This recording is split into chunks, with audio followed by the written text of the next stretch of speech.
ओम शांति। दादी जानकी जी की ये क्लास हम ज्ञान सरिता किताब से पढ़ रहे हैं, जो वर्ष 1995 में दादी ने कराई थी। इसका हेडिंग है अपनी नेचर को निडर बनाओ, डरना भी देह अभिमान की निशानी है। पढ़ाई हमको आज्ञाकारी, वफादार, ईमानदार, फरमानबरदार बनाती है। पहले है आज्ञाकारी। छोटा बच्चा भी आज्ञाकारी मीठा लगता है। आनाकानी करने वाला, ना आज्ञा मानने वाला अच्छा नहीं लगता। लगता है इसकी नेचर जिद्दी हो जाएगी, अपनी मनमानी करेगा। आज्ञाकारी बनने में बड़ा सुख है। हमारे माता पिता ऊंचे ते ऊंचे भगवन हमारे कल्याण के लिए जो आज्ञा करते हैं, समझदार बनकर मुझे आज्ञाकारी बनना है। आज्ञाकारी बनने से फिर वफादार बनते हैं। बाबा के साथ सर्व संबंधों में वफादार। कभी भूल से ख्याल भी ना आए कि छोड़कर कहीं चला जाऊं। ख्याल आना भी बड़ी भूल है। बाप को छोड़ने का, कहीं जाने का ख्याल आया तो फिर पढ़ाई से दिल नहीं लगेगी। वह ख्याल घड़ी घड़ी तंग करेगा। फिर किसी के साथ स्वभाव का टक्कर हुआ तो छोड़ेंगे बाबा को। जिन्होंने बाबा को छोड़ा है उनको बाबा ने कुछ कहा नहीं है, कहा किसी और ने, और छोड़ते हैं बाबा को। तो हमारी नेचर छुई मुई वाली, मुरझाने वाली ना हो। जो जल्दी मुरझाते हैं उसमें शक्ति नहीं होती है, याद में रहने का रस नहीं है। देही अभिमानी स्थिति में कितना सुख है। अगर इसका रस बैठा हुआ हो तो जल्दी जल्दी देह से न्यारे हो जाएंगे। आत्मदृष्टि से औरों को देखेंगे। किसने ऐसा कुछ कहा तो एक कान से सुना, दूसरे से निकाल दिया, जैसे सुना ही नहीं। सबके गुण देखेंगे। अच्छी चीज देख ली, न काम की चीज छोड़ दी। देही अभिमानी बनने से हमारी क्वालिटी हंस वाली बन जाती है। परखने की शक्ति अच्छी आती है। रत्न ले लिया, कंकड़ फेंक दिया। देही अभिमानी बनने से बाबा से सर्व शक्तियां खींच सकते हैं। देही अभिमानी बनने से हमारी बुद्धि शुद्ध, पवित्र बन जाती है। बाबा से शक्तियां खींचने के लिए बुद्धि शुद्ध चाहिए। अशुद्ध संकल्प शक्ति को खत्म करते हैं। हमारे अंदर भिन्न भिन्न प्रकार की शक्तियां हैं। देह भान को छोड़ने से जो शक्ति पैदा होती है उसमें मन, कर्मेंद्रियां कंट्रोल में आ जाती हैं। मन कर्मेंद्रियों के वश नहीं रहता है। मन कर्मेंद्रियों के वश में रहने से गुलाम बन जाते हैं। गुलाम सदा दुखी होता है। जब भी गुलाम है तो गुलाम को दुख जरूर होता है। वह समझता है मैं अंडर हूं, मुझे दबाकर चला रहे हैं, तो दुख होता है। बहुत काल से माया ने दबाकर जो दुखी बनाया है वो दुख जाता नहीं है, और डर है फिर से माया आ ना जाए, माया दबा ना दे। लेकिन आत्माभिमानी स्थिति से जो शक्ति आती है उससे हम निडर बन जाते हैं। मन कर्मेंद्रियों के जैसे राजा बन जाते हैं।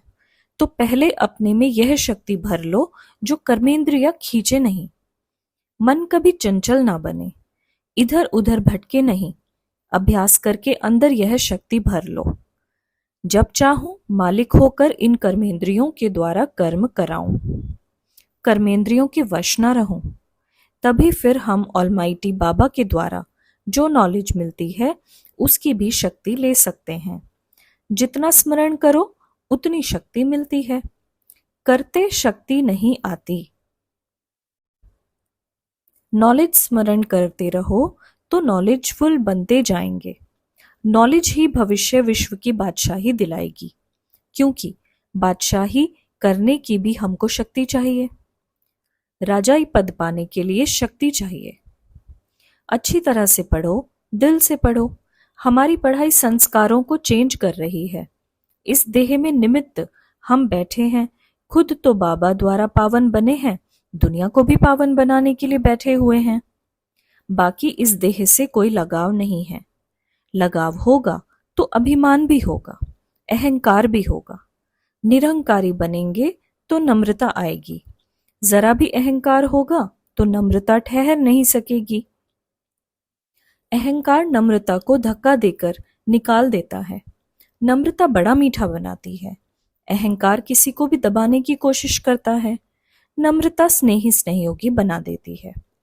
नम्रता भाव से हम भगवान के भी नजदीक आ जाते हैं। अहंकार से भगवान से भी दूर चले जाते हैं। नम्रता से भगवान के भी सहयोगी बन सकते हैं। तो संगम युग की घड़ियों में हम ऐसा पुरुषार्थ करें जो दिन प्रतिदिन हमारी चढ़ती कला हो। दिन तो छोड़ो, सुबह से रात तक आज मेरी कितनी चढ़ती कला हुई। कल क्या थे, आज कितना आगे बढ़े हैं। जब आगे बढ़ते जा रहे हैं तो लगता है अभी उड़ती कला भी आ जाएगी। पहले जैसे रुकती या ठहरती कला ना हो, उतरती कला ना हो, इससे छूट जाएं। दिनों दिन चढ़ती कला हो तो अपने में विश्वास बैठता है। अभी दिखाई पड़ता है ड्रामा में हमारा चढ़ती कला का अच्छा पार्ट है। हमारे निमित्त औरों को भी फायदा मिल रहा है। उसकी खुशी और नशा उड़ती कला में ले आता है। जैसे बाबा उड़ा रहा है, बाबा चला रहा है, साथ चल रहे हैं। अभी उड़ा रहा है, उड़ने में क्या चाहिए? वाइब्रेशन।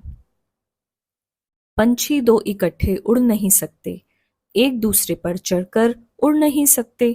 पंछी एक दो से न्यारे हैं, एक दो से अलग हैं, लेकिन वाइब्रेशन ऐसा होता है जो एक उड़ता है तो दूसरे का दिल करता है मैं भी उड़ूं। दिन प्रतिदिन इतने प्योर बनते जा रहे हैं, वृत्ति शुद्ध बनती जा रही है, प्योर वाइब्रेशन से उड़ते जा रहे हैं। पंछी हल्का है तब उड़ सकता है, किसी भी प्रकार की डाली को पकड़कर नहीं रखता। कैसे उड़ूं यह संकल्प भी आया तो किसी बात को पकड़कर बैठा है। उसको कोई आधार चाहिए, परंतु अपने को निराधार बना ले। एक बाबा का सूक्ष्म सहारा है, साथ है। एक ही परमात्मा बाप सर्वशक्तिवान है, वो सहारा भी देता है, साथ भी देता है, लेकिन निराधार भी बनाता है। और कोई भी ऐसा नहीं कर सकता जो साथ भी दे और निराधार भी बनाए।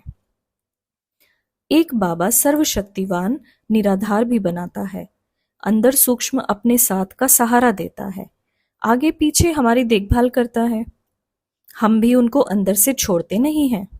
बहुत सूक्ष्म तार मजबूत रखी है जो खींच कर ले जा रही है। इसी कारण से कभी माया खींच नहीं सकती।